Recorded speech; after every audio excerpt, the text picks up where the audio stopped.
Assalamualaikum warahmatullahi wabarakatuh. Waalaikumsalam warahmatullahi wabarakatuh. Kembali lagi bersama kami di Fajar Berkah Pasti Berkah. Aduh, masya Allah, masih bersama saya ya Kinan di sini. Dan sekarang Kinan juga nggak sendirian ya, Kinan ditemenin sama partnernya Kinan. Boleh dong, sama siapa nih? Halo pemirsa di rumah, kenalin aku Ririn yang akan jadi partnernya Kinan di dalam Wih, Fajar Berkah kali ini. Dan kita nggak berdua doang ya Teh Ririn. betul, Hari betul. ini kita bersama dengan tamu yang sangat spesial. Nah, sekarang kita sudah kehadiran Ustazah Nurti. Masya Allah. Silahkan perkenalan diri dulu Ustazah, mangga. Bismillahirrahmanirrahim. Assalamualaikum warahmatullahi wabarakatuh. Saya Nurti Bodianti. Alhamdulillah bisa bersilaturahim dengan Teh Kinan dan Teh Ririn ya. Alhamdulillah, mudah-mudahan kita bisa menuntut ilmu bareng-bareng ya di sini ya. Amin ya Rabbal Dan kita Alamin. bisa mendapatkan keberkahan tentunya di program Fajar Berkah. Amin. Nah, Teh Ririn, Ya. hari ini kita akan berdiskusi tentang apa nih? Menarik nih, hari ini kita akan berdiskusi terkait dengan orang-orang yang zolim. Zolim. Wow, Waduh. orang-orang yang zolim. Gimana nih Bu Ustazah terkait Iya. dengan orang-orang yang zolim menurut Orang Islam? zolim itu adalah orang yang senantiasa melakukan tindakan kezoliman atau pelanggaran atau juga melanggar aturan Allah. Dan tentu ini merupakan salah satu hal yang tidak diperbolehkan dalam aturan Islam, teman-teman. Kenapa? Karena ini adalah salah satu hal yang tidak boleh dilakukan karena mendapatkan azab yang sangat pedih sekali. Kecuali kalau dia bertaubat kepada Allah dengan sesungguh-sungguhnya, taubat yang taubatan nasuha gitu ya.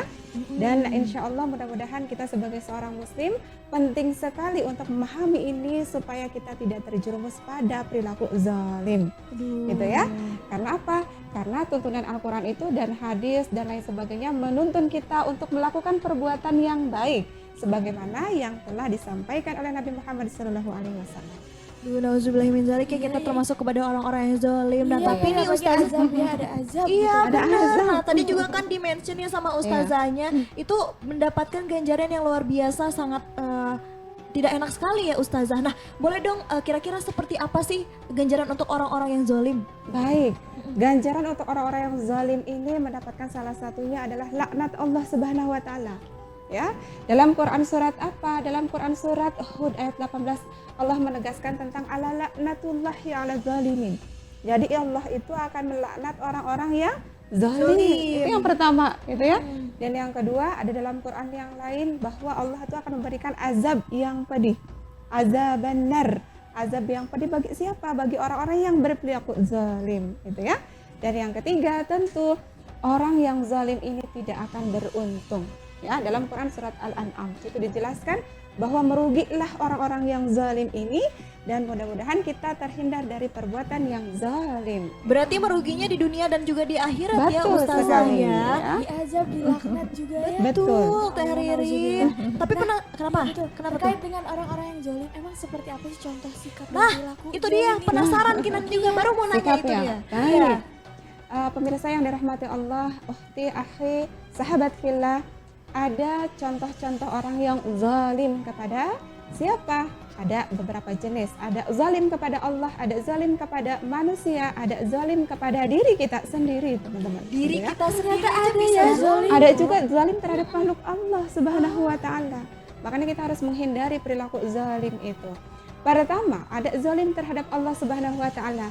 Zalim seperti apa? Yaitu adalah melakukan perbuatan syirik, teman-teman. Melakukan perbuatan syirik yaitu adalah menyekutukan Allah Subhanahu wa taala. Sebagaimana firman Allah Subhanahu wa taala bahwa Allah berfirman dalam Quran surat Luqman ayat 13, teman-teman.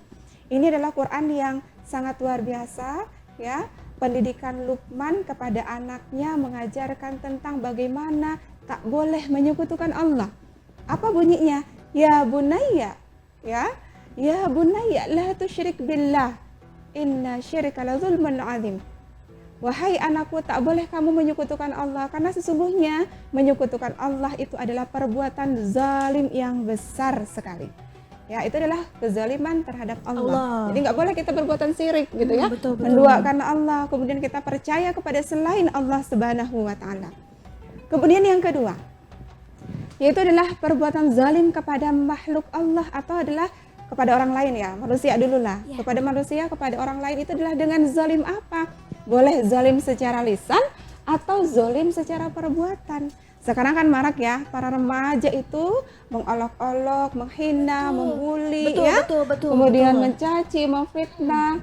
Kemudian apalagi tindakan zalim terhadap orang lain itu adalah membunuh ya, kemudian menggibah ya, kemudian mencuri hak orang lain ya. Kemudian banyak sekali macam-macam yang bisa kita teliti di kehidupan kita, dan itu adalah termasuk dari perbuatan zalim ya. Dan yang ketiga, teman-teman, ada juga zalim terhadap diri sendiri. Bagaimana contohnya? Itu adalah zalim ketika kita berbuat dosa. Kalau teman-teman semua akhi ukhti yang dirahmati Allah itu berbuat dosa, sejatinya dia sedang melakukan perbuatan zalim terhadap diri sendiri. Ya, Allah telah memberikan kita berupa potensi akal, berupa potensi alat indera tubuh kita ini dengan sebaik-baiknya. Dan kita harus gunakan untuk hal yang baik, teman-teman. Kenapa? Karena semua nanti akan dimintai pertanggungjawaban di hadapan Allah Subhanahu wa taala. Sebagaimana sabda Rasulullah sallallahu alaihi wasallam, "Kullukum ra'in wa kullukum mas'ulun an ra'iyatihi." Setiap diri kita adalah seorang pemimpin ya, dan setiap pemimpin itu akan dimintai pertanggungjawaban di hadapan Allah Subhanahu wa taala. Dan kita ini pemimpin apa, teman-teman? Ya, Teh Kinan ya, Teh Ririn ya, memimpin bala tentara tubuh kita. Kelak kalau kita diberikan mata dan mata ini digunakan untuk melihat yang tidak baik, maka kita sudah zalim terhadap diri kita. Ya, kita punya lisan nih. Lisan ini diungkapkan untuk menggibah orang gitu ya, untuk mengungkit kesalahan atau kejelekan orang lain, itu adalah sudah zalim terhadap diri kita sendiri, Tahririn. Jadi ini bahaya sekali, kita harus menjauhi perbuatan zalim ya. Termasuk zalim yang keempat itu adalah zalim kepada makhluk Allah. Seperti apa, Teh Ririn atau Teh Kinan? Seperti halnya kita punya hewan peliharaan gitu ya. Di rumah kita Teh Kinan ini sudah memelihara kucing gitu ya. Nah, kucing ini disimpan di rumah, tapi disimpan begitu saja, tak dikasih makan gitu ya. Benar, Kemudian tak dikasih vitamin, tak dikasih apapun itu yang menjadi perlindungan untuk hewan tersebut, maka sejatinya itu adalah perbuatan zalim. Oh, hati-hati loh. Banyak banget ya perbuatan. Jadi banyak sekali perbuatan yang bisa kita identifikasi dalam kehidupan kita, dan tentunya zalim ini adalah perbuatan yang mendatangkan murka Allah Subhanahu wa taala. Aduh, nauzubillahi min dzalik. Tahrir ini kayaknya kita harus banyak merefleksi diri ya. Betul. Karena kadang-kadang kita tanpa sadar melakukan hal-hal itu, Tahrir. Iya, apalagi ternyata ada zalim terhadap diri sendiri. Diri sendiri. Nah, ini jadi penasaran juga. Berarti Ustazah kalau misalkan tidak percaya dengan diri sendiri, terus menyalahkan diri sendiri, menyakiti diri sendiri, berarti itu juga termasuk perbuatan zalim. Betul ya, karena itu adalah bagian dari hal yang memang urgent sekali, teman-teman. Kenapa? Kalau zalim terhadap diri sendiri ya, diri sendiri itu artinya apa? Kita tidak bersyukur terhadap pemberian Allah gitu. Kalau kita bersyukur terhadap pemberian Allah, maka kita gunakan semua hal yang Allah berikan ini untuk dimanfaatkan kepada hal yang baik gitu. Dan ingatlah janji Allah, in ahsantum li anfusikum. Sejatinya kebaikan itu bukan untuk orang lain, tapi kebaikan itu akan kembali pada diri kita, gitu ya.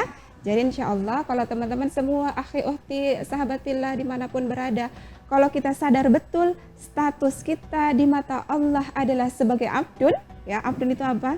Teh Kinan, Teh Ririn, abdun itu adalah seorang hamba, gitu ya.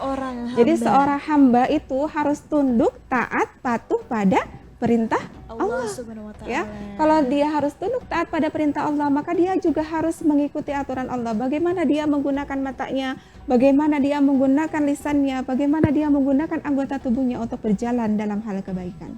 Gitu ya. Masya Allah, Luar biasa ya. menarik sekali ya perbincangan mengenai orang-orang yang zalim ini. Dan nanti juga kita masih banyak banget bakalan sharing-sharing dan juga ngobrol-ngobrol lagi sama Ustazah ya, Teh Ririn Iya, ya. betul. Nah, jadi nih buat pemirsa di rumah yang dari sekarang juga misalkan udah ada pertanyaan-pertanyaan yang mau diajukan kepada kita atau barangkali kepada Ustazah, boleh banget untuk menghubungi kita di kontak kita di 0813 944 77912. Dan jangan kemana-mana ya pemirsa, sehabis ini kita akan balik lagi tetap di Fajar Berkah, pasti berkah.